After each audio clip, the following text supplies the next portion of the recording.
ওকে আপা, দেখেন এই ছেলেটাকে কেমনে চড় মারলো পুলিশ। হ্যাঁ, ওইটা নিয়ে তো নানান আলোচনা হচ্ছে। কিন্তু পুলিশ কি আসলে এভাবে কাউকে মারতে পারে? না, তা তো পারে না, কিন্তু কিন্তু কি আবার?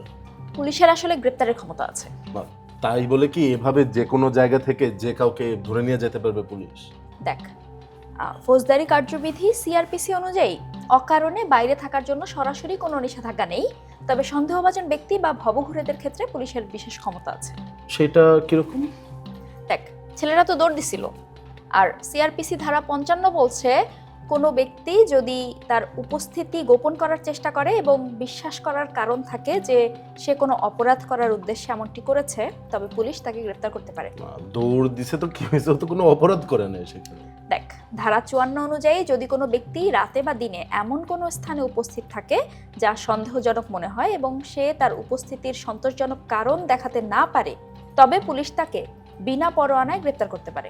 আমি তো জানতাম যে যদি কোনো ব্যক্তি তার উপস্থিতি গোপন করার চেষ্টা করে এবং তার কোনো সুনির্দিষ্ট পরিচয় বা আয়ের উৎস না থাকে, মানে সে যদি ভবঘুরে হয়, তাহলে ম্যাজিস্ট্রেট তাকে নির্দিষ্ট মেয়াদের জন্য শান্তি রক্ষার মুচলেকা বা জামানত প্রদানের নির্দেশনাটা দিতে পারে আর কি।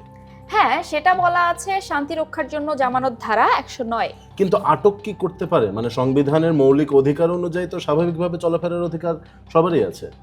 হ্যাঁ, তা আছে, কিন্তু সেখানে জনস্বার্থে আইনের দ্বারা আরোপিত যুক্তিসঙ্গত বাধা নিষেধ সাপেক্ষে বলা আছে। সেই অনুযায়ী তো বাংলাদেশের সর্বত্র অবাধ চলাফেরা, তারপর যে কোনো স্থানে বসবাস, বসতি স্থাপন, তারপর বাংলাদেশ থেকে বের হওয়া, বাংলাদেশে ফিরে আসা, এইসব অধিকার প্রত্যেকটা নাগরিকের আছে। তা ঠিক, কিন্তু ঢাকা ও অন্যান্য বড় শহরের জন্য মেট্রোপলিটন পুলিশের আছে বিশেষ আইন। কি বলা আছে সেই আইনে? যদি কেউ সূর্যাস্তের পর এবং সূর্যোদয়ের আগে মুখ ঢেকে বা অকারণে কোনো অস্ত্রসহ ঘোরাফেরা করে এবং পুলিশের জিজ্ঞাসাবাদের সদুত্তর দিতে না পারে, তবে তাকে গ্রেপ্তার করা হতে পারে। আচ্ছা, কিন্তু সম্প্রতি যাদের ধরপাকড় করা হচ্ছে তাদের কাউকে তো মুখ ঢেকে কিংবা অস্ত্রসহ চলাফেরা করতে দেখা যায় না।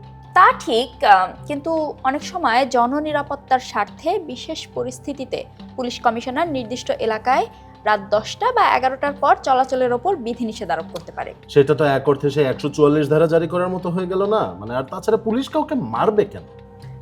সেটা ঠিক। বাংলাদেশের সংবিধানের 35-5 অনুচ্ছেদ অনুযায়ী কোনো ব্যক্তিকে যন্ত্রণাদায়ক, নিষ্ঠুর, অমানবিক বা লাঞ্ছনাকর দণ্ড বা ব্যবহার করা যাবে না। গ্রেপ্তারকৃত বা আটক ব্যক্তির উপর শারীরিক নির্যাতন চালানো সরাসরি সংবিধানের লঙ্ঘন। এটাই তো, মারলো কি জন্য এটাই তো বুঝতেছি না।